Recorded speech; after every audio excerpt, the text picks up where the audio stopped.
you another motovlog out of the beautiful Okanagan. And then I are out on the road enjoying the sunshine because spring is definitely here. Last week was still kind of the last cold week really, where we had a couple of minus degrees and negative degrees Celsius.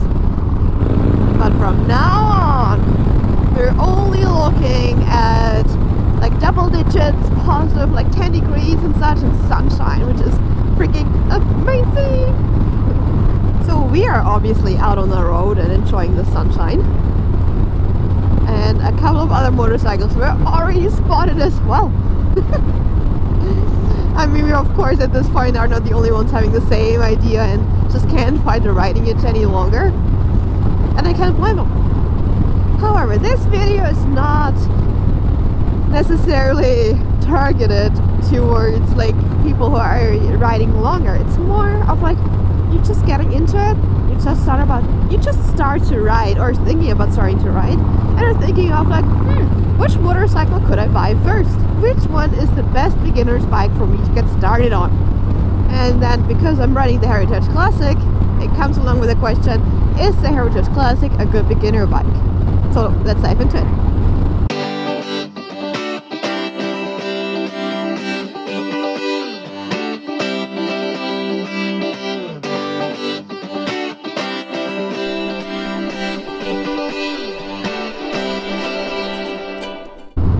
In case you're new to my channel, my name is Corinna, and hi. I'm riding the Heritage Classic, a 2018 Heritage Classic 114, and Andy, my hubby there in front of me, perfect timing. He's riding the Software Slim in 2021, and we just love it. But we didn't start out on those bikes. Matter of fact, we started out on Iron 83. Also Harley. A few years back I did a video on if the Iron 83 is a great beginner bike or not. Like if I look back now, would I start with the Heritage Classic right from the get-go, or would I still buy the Iron first as a beginner bike? And my honest answer, I would still start out on the Iron. The Iron in general is a little bit smaller, a little bit lighter, and the engine type is just a little bit older and more bulletproof. And on top of that, in comparison to the Heritage Classic, it's cheaper. Because that's always one of the questions you should definitely ask yourself too, like, can I afford the bike I want? Man, that's beautiful. It's not just the initial price tag you have to worry about, it's also the insurance and maintaining it, especially when you're in Canada, specifically British Columbia. The insurance is based on the cc of your motorcycle. So the Iron is 883 cc's, which means the displacement is just a little bit smaller, which means you're paying less for your insurance. The Heritage Classic has 1749 cc's, I believe. So it's in the bigger group for sure, which means you also pay more amounts for insurance, which sucks, but it's one of the evils you just have to go with.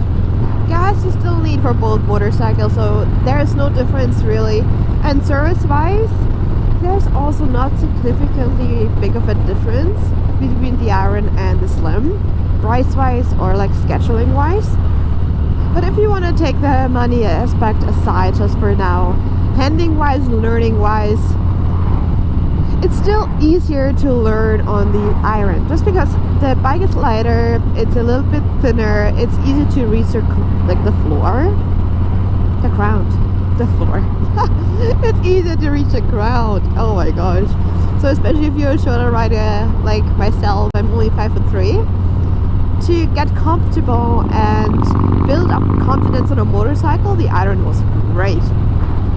With this being said though, as soon as I had my bum on a Heritage Classic, it just felt like home. Like the entire combination between like the seat, where the handlebars are at, the style, the entire feel, it was just like me. It was perfect for me. And especially after building up a little bit of a confidence on the Iron already as well, I was not intimidated as much on riding the Heritage. On the motorcycles! our friends. Woo! Oh, I can just feel the sun on my back. Ooh, it's so warm.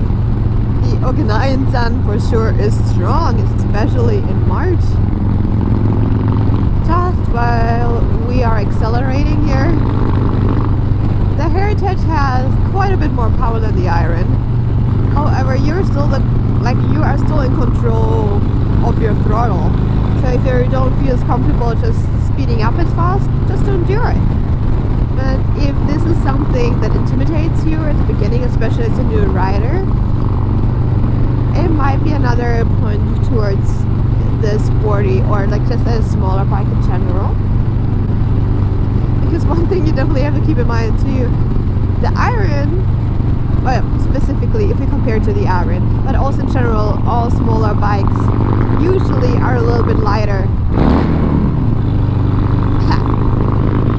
All smaller bikes are a little bit lighter than the big Softails or Tourings from Harley, of course.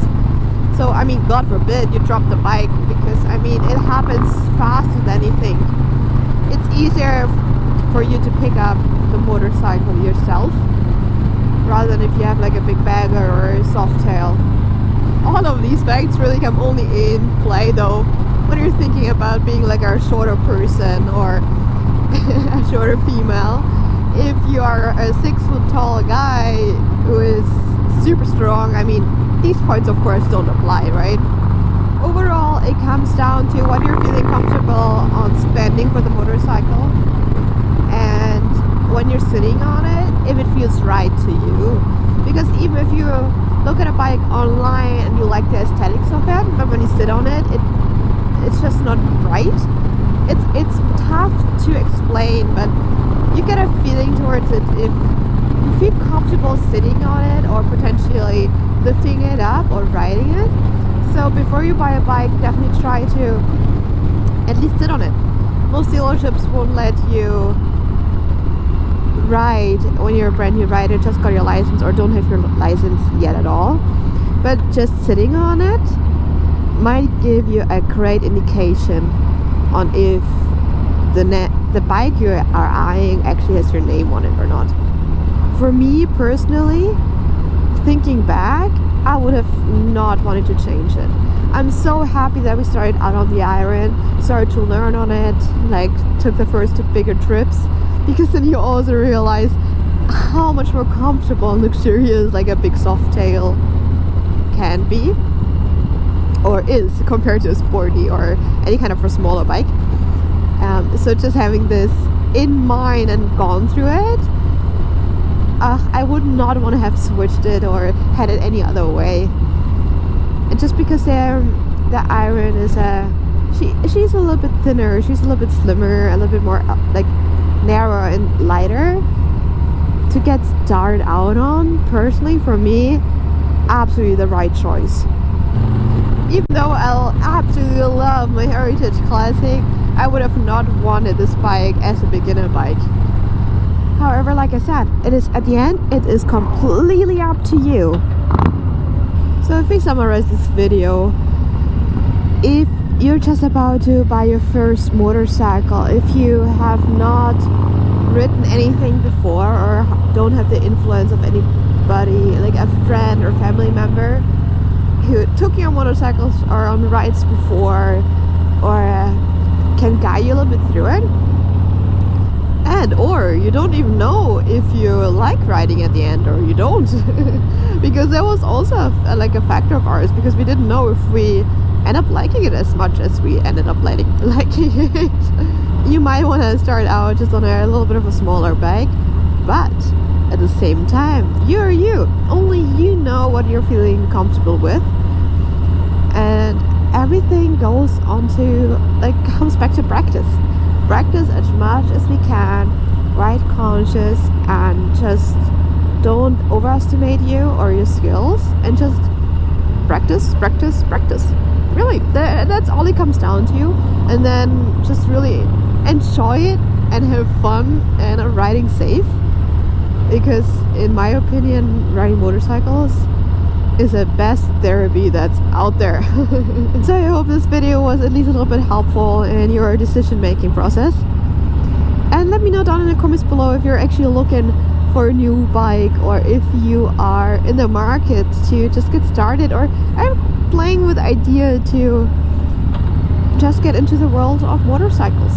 And then until we see each other in the next video, I'm sure you're having tons of fun out there and riding safe. Bye.